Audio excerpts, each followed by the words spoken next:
हरि अनंत हरि कथा अनंता। भारत की संस्कृति में और उसकी कथाओं में से सुंदर जीवन मूल्य छिपे हुए हैं, जिनके होने से पूरी मनुष्यता का मार्ग सरल हो जाता है।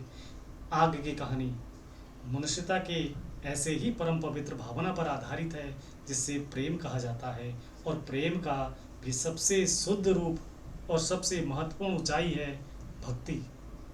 कथा है असुरकुल में जन्मे एक ऐसे बालक की भक्ति की भावना पर, जिसकी शुद्धता पर श्री हरि भगवान विष्णु भी मोहित थे। हिरण्यकश्यप ने प्रजापति भगवान ब्रह्मा की आराधना की, भयंकर तप किया। वर्षों के तप के बाद ब्रह्मा प्रकट हुए और उन्होंने कहा, वत्स, मैं तुम्हारी इस कठोर तपस्या से बहुत प्रसन्न हूँ, मुझसे कोई वर मांग। हिरण्यकश्यप ने तो इसी दिन के लिए घोर तप ही किया था। कोई भी समर्पण पूर्ण तप अगर अशुद्ध मन से किया जाए तो मांग भी अशुद्ध होती है। इसलिए धूर्तता के साथ उसने परम पिता से कहा, हे भगवान, मैं अमर होना चाहता। ब्रह्मा जी सुनकर चौंक गए और ब्रह्मा जी उसके अंदर की धूर्तता को भी भांप गए। उन्होंने कहा, वत्स, मैंने ये सृष्टि भले बनाई है, लेकिन इसकी कुछ मर्यादाएं हैं। किसी को मैं अमरत्व का वरदान नहीं दे सकता, यह मेरी सीमाओं से बाहर है। इसके अतिरिक्त तुम जो भी मांगोगे मैं अवश्य दूंगा। हिरण्यकश्यप ने फिर चालाकी लड़ाई। अब दुस्साहस तो देखिए, उसकी चालाकी किसके सम्मुख है। उसने कहा, हे ईश्वर, चलिए छोड़िए, अमरत्व छोड़िए, बस मुझे वरदान दीजिए कि ना मैं घर के बाहर मरूं न घर के अंदर, न रात में मरूं न दिन में, न मनुष्य मार सके न पशु, न अस्त्र से मरूं न शस्त्र से, और न मैं धरती पर मरूं न आकाश में। यानी कि अमरत्व का सारा काम।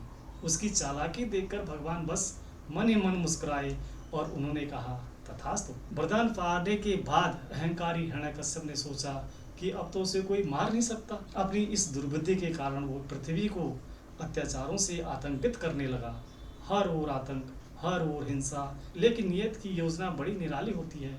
जिस हिरण्यकश्यप के आतंक से पूरी पृथ्वी उसकी पूजा करने लगी थी, उसी के परिवार में, उसी के घर में उसका पुत्र प्रहलाद, उसने अपने पिता की पूजा करने की अपेक्षा उसने परम ब्रह्मा भगवान विष्णु की पूजा करना प्रारंभ किया।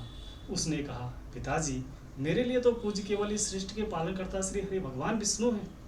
मैं उनकी भक्ति करता हूँ और आपको भी अपना जीवन ठीक करना है और उनकी ही पूजा करिए, वे बड़े दयालु हैं। हिरण्यकश्यप भड़क गया। उसने सिपाहियों से कहा कि मेरे इस धृत पुत्र को बंदी बना लो और इसे इतनी यातनाएं दो कि ये मेरे शत्रु विष्णु का गुणगान भूल जाए। भक्त प्रहलाद बंदी बना लिए गए, डराए गए, धमकाए गए, यातनाएं दी गई। लेकिन अगर आस्था प्रबल हो, ना तो धर्म टिकता है, ना मनुष्यता के प्रति आस्था टिकती है। सिपाही ने सोचा कि राजा का पुत्र है, कुछ ज़्यादा यातनाएं दी गई तो हमारे कहीं प्राण ना हर ले।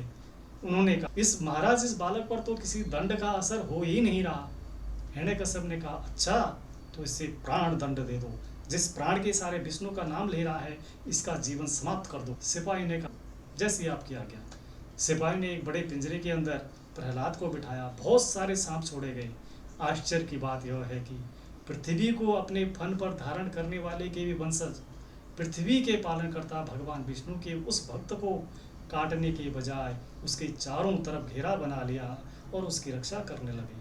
इस बात की चर्चा गांव-गांव पहुंची, गली-गली पहुंची कि हिरण्यकश्यप, हमारा राजा, अपने पुत्र प्रहलाद को इसलिए मारना चाहता है क्योंकि वो श्री हरि भगवान विष्णु का भक्त है, उनकी पूजा करता है। तो हिरण्यकश्यप की बहन थी होलिका, उसने कहा, भैया, मेरे पास एक वरदान में मिली हुई चादर है, इससे ओढ़ने के बाद अग्नि का इस पर कोई प्रभाव नहीं पड़ता है। मैं प्रहलाद को लेकर अग्नि में बैठ जाती हूँ, चादर के कारण मैं तो बच जाऊंगी और प्रहलाद मर जाएगा, आप कष्ट मत कीजिए। हिरण्यकश्यप को आइडिया बहुत अच्छा लगा। उसने सिपाहियों से कहा कि भयंकर अग्नि कुंडी जलाओ। होलिका प्रहलाद को लेकर गोद में बैठ गई।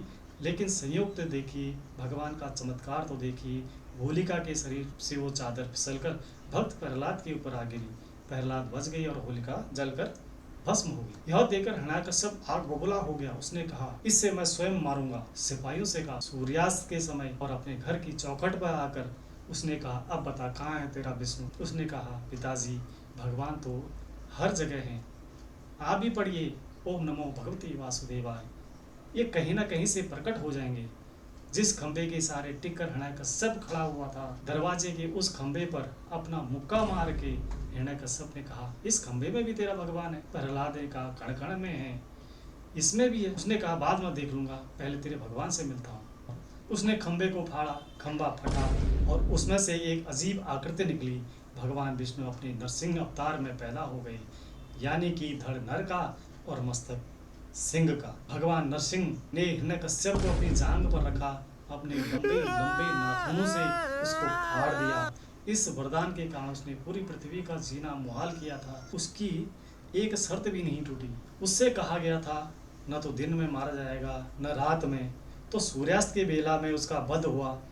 जब दिन ढल चुका था और रात आई नहीं थी, न घर के बाहर मरेगा न घर के भीतर। भगवान ने दरवाजे की चौखट पर उसको मारा। न नर मारेगा न पशु। तो भगवान नरसिंह आधे नर थे आधे पशु, दोनों में से एक नहीं थे। न अस्त्र मारेगा न शस्त्र, इसलिए अपने नाखूनों से मारा। इस प्रकार दुनिया को एक बड़ी आतताई से मुक्ति मिली। लेकिन इस कथा का सार क्या है? इस कथा का सार यह है कि आप चाहे कितने भी दुष्ट हों, लेकिन कर्म क्षेत्र में तपस्या करेंगे तो अंततः आपको सफलता मिलेगी।